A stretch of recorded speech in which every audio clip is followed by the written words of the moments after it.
time for a holiday look, and I'm using two of my new favorite products. Pretty much the only two new products that I have purchased. The Gwen Stefani Urban Decay palette. Love this, love Gwen Stefani, love that. And the beautiful gold flecks that you see is an Illamasqua product. I'm so in love with this. It's called Broken Gold, and you can layer on top of anything, and it's kind of like gold leaf. It's not glitter as such, it's gold leaf. You can make a really kind of opaque look, but I wanted to blue the show through in my holiday look. I'm not sure if this is going to be a New Year's kind of like a New Year's party look, or if this is going to be potentially Boxing Day look. Christmas Day I'm always really traditional, but yeah, I'm just gonna get started. I am really excited to show you this look. It's super easy to do.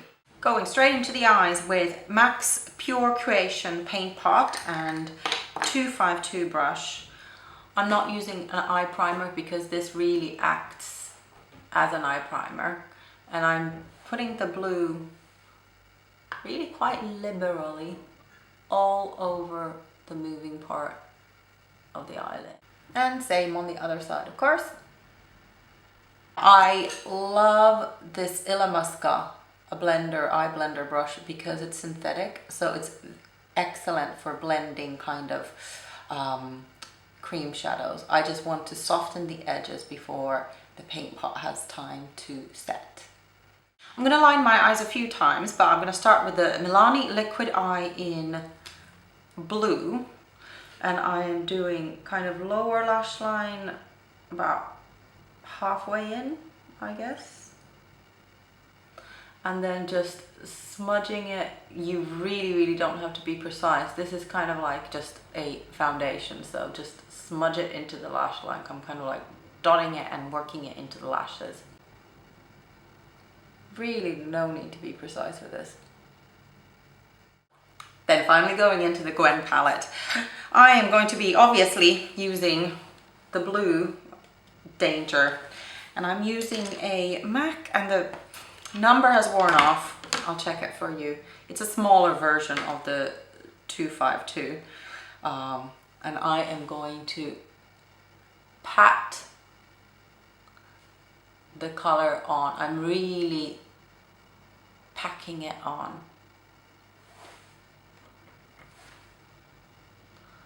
This is where I'm gonna get kind of blue fallout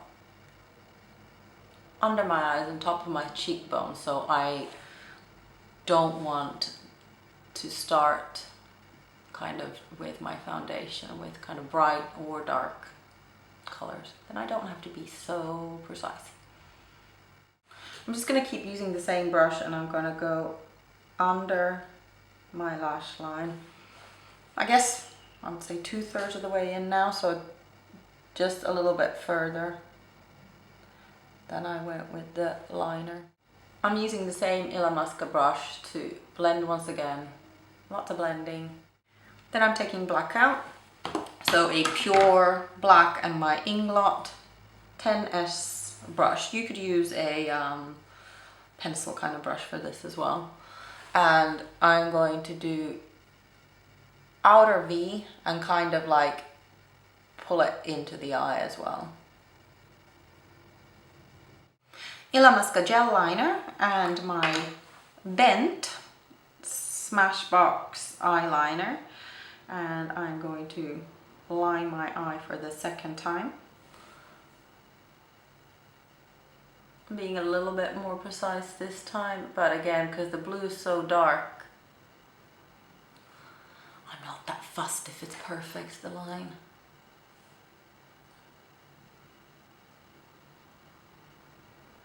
And go all the way to the outer corner, kind of pulling it up as well to meet the black. I'm going to put another layer of black in the corner as well.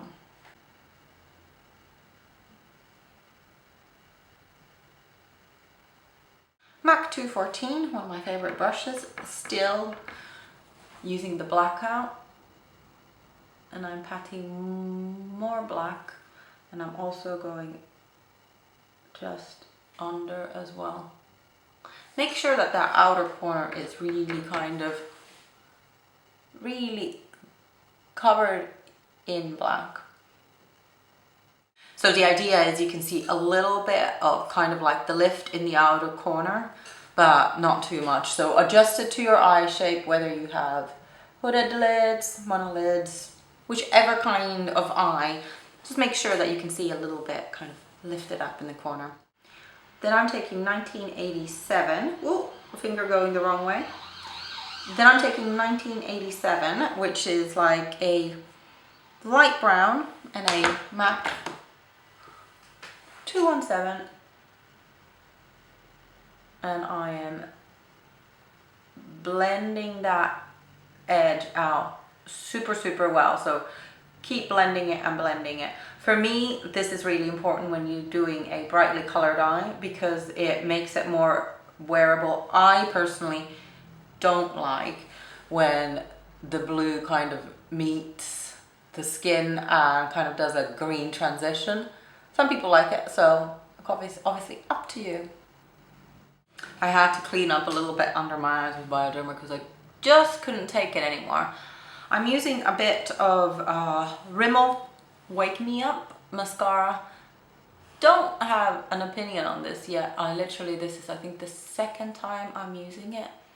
Apart from it has quite a, I like the brush and a zingy kind of smell. I'm not putting tons of mascara because I am going to put on fake lashes.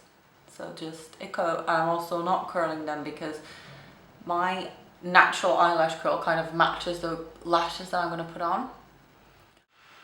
I'm going to be using the Kiss Pretty lashes. They're quite neutral, well, natural kind of lashes.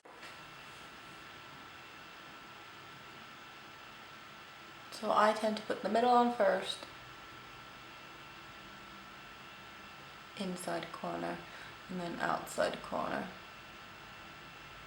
And then you kind of just adjust it, pull it around, adjust it.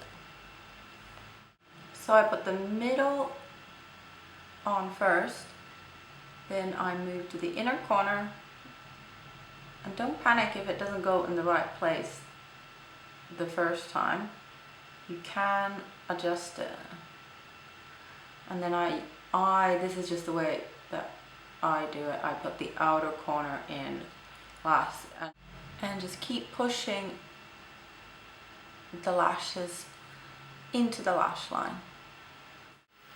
Now I like this kind of like shiny, as in plasticky lash, even though these are super soft, only for the evening. So like you can see they kind of like shine with the light. I think they're fabulous at night, but during the day I don't wear lashes like this.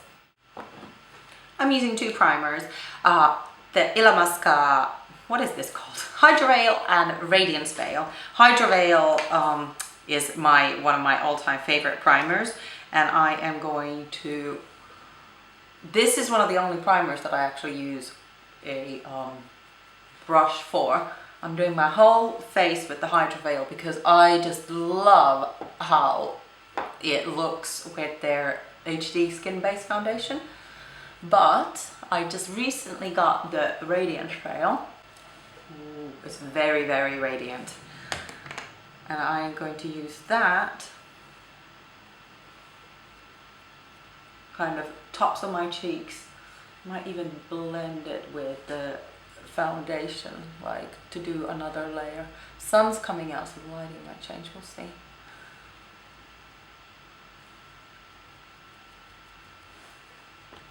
And my favorite foundation for photography, well, apart from Laura Mercier's Silk Cream, is Illamasqua's Skinbase. I'm 5.5, and I'm just going to use my Tarte Bamboo buffing brush.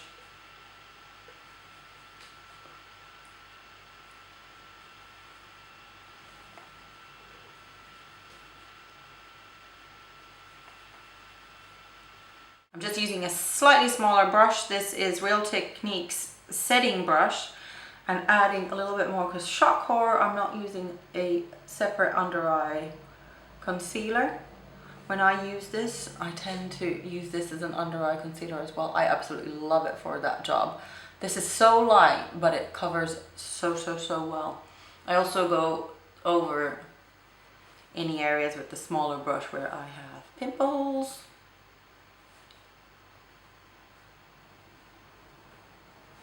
I think I might add some of that Hydra, not Hydra veil, the Radiance veil, just a tiny bit. I love this. Oh my god, I love it. That is absolutely lovely.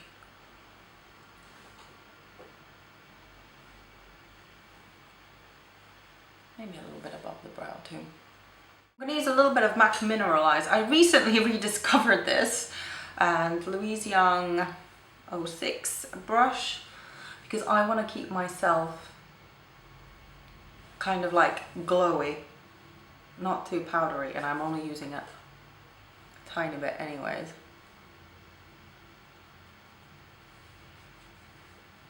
Before we finish the eyes, I'm going to use a little bit of Unlawful by NARS on my Bobbi Brown blush brush. This is a really neutral blush. Douceur would be a great option too, because I want to keep all of the focus on the eyes. My Loreal Brow Artist Kit and my Anastasia brush.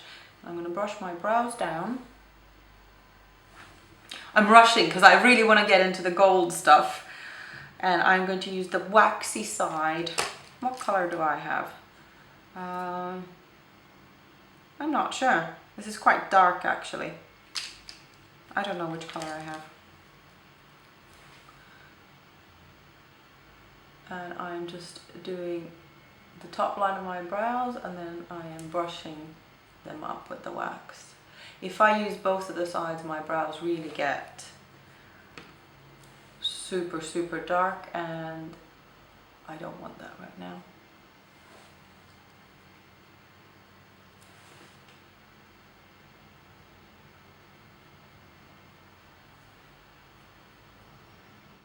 To finish off the eye, I'm going to take the same tiny MAC brush and a little bit more of that Danger, but I'm going to try very hard not to have a lot of fallout, and I am just going to do the inner corner of my eye. I wanted to do this on top of the foundation because I actually don't want it to be too dark.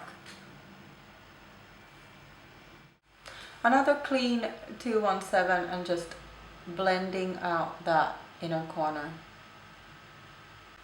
So, magic product, Illamasqua's Broken Gold, and I am going to put this instead of, you could go straight into your eye, but I don't want to get blue in here, so I'm just going to put a whole lot on my hand, and I'm using the Real Techniques Detailer brush to pat it on. This stuff is, it really isn't like first I thought it was like, oh, I've got so many different kinds of shimmers that I don't need this. This is different. It is like gold leaf. It's just insane. I'm so in love with it. And you can go outside of the blue area, obviously, as well. This trumps all Makeup Forever Holidium powders. What else do I have? Lorax kind of liquid metal or liquid gold, whatever it's called. This stuff is just crazy. And once it's dry, you can really layer it on. So that's the finished look. I am so in love with this product. Let me know how you would combine it for your holiday looks. And I'm going to see you before Christmas. Not sure what video it is going to be yet. Maybe end of year favorites. Maybe, I don't know. Not sure. Oh, by the way, and I finished my lips just with Max Patisserie. I wanted to keep it super simple. So thanks so much for watching, and I'll see you again next time. Bye.